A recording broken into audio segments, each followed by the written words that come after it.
మళ్ళీ ఇష్టపడలేక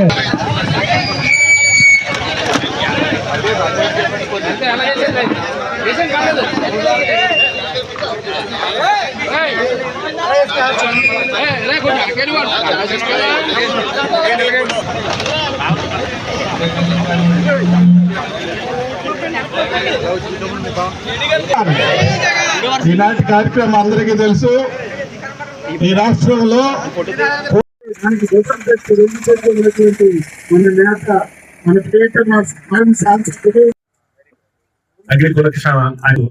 ఆయన గురించి ఓ రెండు మాటలు క్లుప్తంగా. అగ్నికుల క్షత్రియ సామాజిక వర్గం అనేది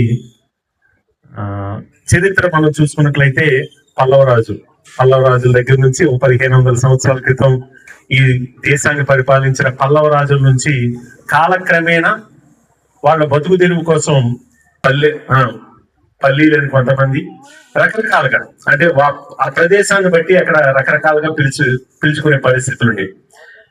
ఆనాటి మహానుభావుడు ఎవరైతే కోరంగిలో జన్మించినటువంటి కొనగొండ లక్ష్మణ స్వామి గారు ఎవరైతే ఉన్నారో ఈ జాతికి ఒక ఔన్నత్యాన్ని అంటే ఈ జాతి యొక్క గొప్పతనాన్ని వీళ్ళందరికీ ఏదైతే సామాజిక వర్గం పరంగా ఏదైతే ఈ సమాజంలో పిలువబడుతున్న పేర్లు ఏదైతే ఉన్నాయో ఇవి కరెక్ట్ కాదు, ఏదైతే ఈ సామాజిక వర్గానికి ఒక గుర్తింపు తీసుకురావాలని ఉద్దేశంతో ఆ రోజు ఈ సామాజిక వర్గానికి అగ్నికుల చెప్పి ఏదైతే ఒక నామకరణంతో ఇవాళ ఏదైతే ఈ దేశంలో ఉన్నటువంటి ఈ సామాజిక వర్గ ప్రజలందరినీ కూడా ముఖ్యంగా అగ్నికుల క్షత్రియ సామాజిక వర్గంగా ఇవాళ కీర్తింపబడేలాగా ఈ జాతికి పేరు ఇవన్నీ తీసుకొచ్చినటువంటి మనందరికీ తెలుసు. ఈ కూటమి ప్రభుత్వం వచ్చిన తర్వాత సుమారు 27 నెలలైంది కూటమి ప్రభుత్వం వచ్చి. ఈ 27 నెలల కాలంగా వాళ్ళ అధికారంలోకి రావడానికి కొన్ని హామీలు ఇచ్చారు. మనందరికీ తెలుసు, మేము వచ్చిన వెంటనే డిఎస్సి పరీక్ష నిర్వహిస్తామని కానీ ఈ రాష్ట్రంలో ఉన్న నిరుద్యోగులందరికీ 20 లక్షల ఉద్యోగాలు మేము కల్పిస్తామని చెప్పి ఒక హామీ ఇచ్చారు. అలాగే ఎవరైతే ఉద్యోగాలు ఇవ్వలేకపోయి ఎవరైతే నిరుద్యోగులుగా ఉన్న ఈ రాష్ట్రంలో ఉన్న 70-80 లక్షల మంది నిరుద్యోగులందరికీ కూడా నిరుద్యోగ భృతి ఇస్తామని చెప్పి నెలకు 3,000 రూపాయలు ఇస్తామని చెప్పి ఏదైతే ఒక హామీ ఇచ్చి ఇవన్నీ కూడా సూపర్ 6 అని చెప్పి వాళ్ళు ఒక హామీని ఏదైతే సూపర్ 6 కూటమి ప్రభుత్వం అధికారంలో ఉంది. ఈ 27 నెలల్లో వాళ్ళు ఏదైతే చేసిన కార్యక్రమాలు ఏ రకంగా మోసం చేశారనేది మనం ఒకసారి చర్చించుకున్నట్లయితే, మొదటిగా డిఎస్సి పరీక్ష నిర్వహిస్తున్నామని చెప్పి చాలా అట్టహాసంగా అద్భుతంగా ఇప్పటి వరకు ఈ రాష్ట్రంలో ఏ ప్రభుత్వం నిర్వహించలేనట్లుగా పెద్ద మాటలు మాట్లాడి ఒక 16,000 పోస్టులకి డిఎస్సి పరీక్షను నిర్వహించడం జరిగింది. మనందరం చూసాం. చాలా టీచింగ్ స్టాఫ్ కింద, సెకండరీ ఎవరైతే ఈ సబ్జెక్ట్స్ చెప్తారో వాళ్ళ కింద, అంటే ఎవరైతే ఈ స్పోర్ట్స్ కోటాలో అనర్హత, వాళ్ళకి అర్హత లేకుండా ఎవరైతే ఈ ఉద్యోగాలు పొందుతారో వాళ్ళని తీసుకొచ్చి ఇవాళ విద్యా వ్యవస్థలోకి తీసుకురావడం అనేది చాలా దారుణం. విద్యా వ్యవస్థ నాశనం చేయడమే ఇవన్నీ కూడా. అలాగే మనం చూస్తున్నాం ఏదైతే నిరుద్యోగ భృతికి సంబంధించి నిరుద్యోగ భృతి ఇవాళ సుమారుగా మన రాష్ట్రంలో డిగ్రీ కంప్లీట్ అయిన వాళ్ళు సుమారుగా ఒక 70 నుంచి 80 లక్షల మంది ఉన్నారు. ప్రతి నెల వాళ్ళకి 3,000 రూపాయలు ఇస్తానని చెప్పి ఇవాళ ఏదైతే హామీ ఇచ్చి సూపర్ 6 లో ఇవాళ చంద్రబాబు నాయుడు గారి కూటమి ప్రభుత్వం అందరూ కూడా హామీ ఇచ్చారు. 27 నెలలు కావస్తున్నా ఏ ఒక్కరికి కూడా ఈ నిరుద్యోగ భృతి ఇవ్వడం మాట.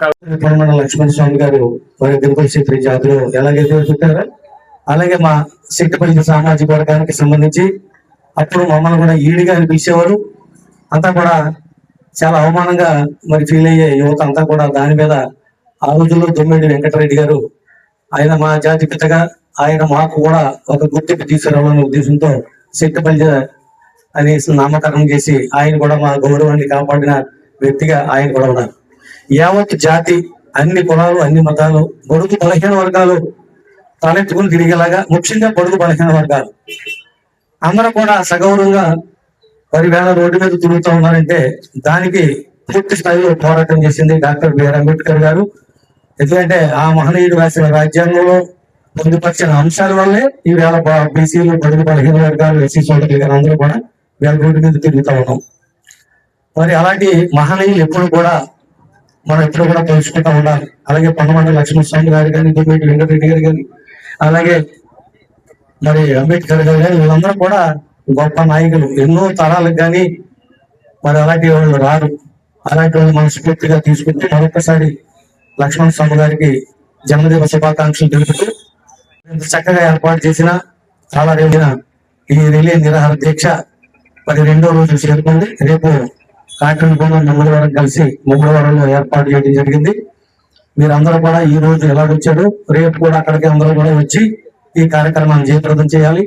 అలాగే మరి ఏదైతే మరి యువత 16,000 మంది ఉద్యోగాలు అంటే ఎన్నో వేల మంది రాస్తే 16,000 మంది ఉద్యోగాలు ఇచ్చారు. ఆ ఉద్యోగం చాలా దుర్మార్గమైన చర్య. ఎందుకంటే ఆ రోజు సచివాలయ ఉద్యోగాలు 2 లక్షలు సుమారుగా జగన్మోహన్ రెడ్డి గారు ఉద్యోగాలు ఇచ్చారు. ఎక్కడా కూడా చిన్న తప్పిదం లేకుండా పారదర్శకతతో ఎంతో చక్కగా ఆయన ఆ ఉద్యోగాలు ఇవ్వడం జరిగింది. ఇవాళ 16,000 మంది ఉద్యోగాలకే ఏదో పిల్లిపక్కలు వేసేసి అస్తవ్యస్తం చేసేసి మొత్తం అంతా కూడా అవినీతిమయం చేసేసి ప్రతి ఉద్యోగాన్ని 15 లక్షలకు అమ్ముకున్న పరిస్థితి ప్రతి తరఫున డిమాండ్.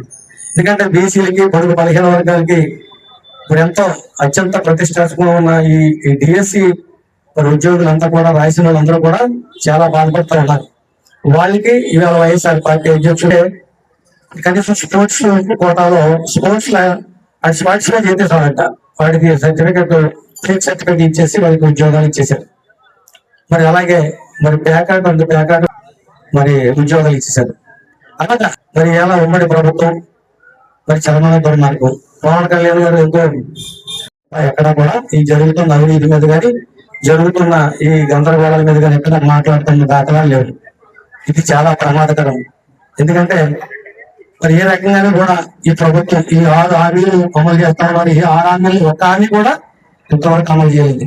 బీసీలకి 50 సంవత్సరాలకి రాష్ట్రానికి ప్రత్యేక హోదా అడగవలసిన బాధ్యత నారా మనందరం కూడా రానున్న రోజుల్లో వైఎస్ జగన్మోహన్ రెడ్డి గారి పిలుపు, మన యొక్క అధినాయకుడు ఇక్కడ పొన్నాడు ఏదైనా చిన్న చిన్న సమస్యలు ఉంటే మనం పరిష్కరించుకుని మనందరం కూడా కలిసికట్టుగా పనిచేసి రానున్న రోజుల్లో మన వైఎస్ఆర్ కాంగ్రెస్ పార్టీ అధినాయకుడు వైఎస్ జగన్మోహన్ రెడ్డి గారిని ముఖ్యమంత్రి చేయడానికి మరి ఇక్కడ మన పొన్నాడు వెంకట సతీష్ కుమార్ గారిని మరి ఎమ్మెల్యేగా మరి అదేవిధంగా మినిస్టర్గా చూడడానికి అలా చేయాలని అంటే ముఖ్యంగా మనందరం కూడా ఐక్యతగా ఉండాలి. గ్రామస్థాయి కార్యకర్తల నుండి రాష్ట్ర నాయకుల వరకు కూడా ఖచ్చితంగా మనందరం కూడా కమిట్మెంట్ తో పని అధ్యక్షుల వారికి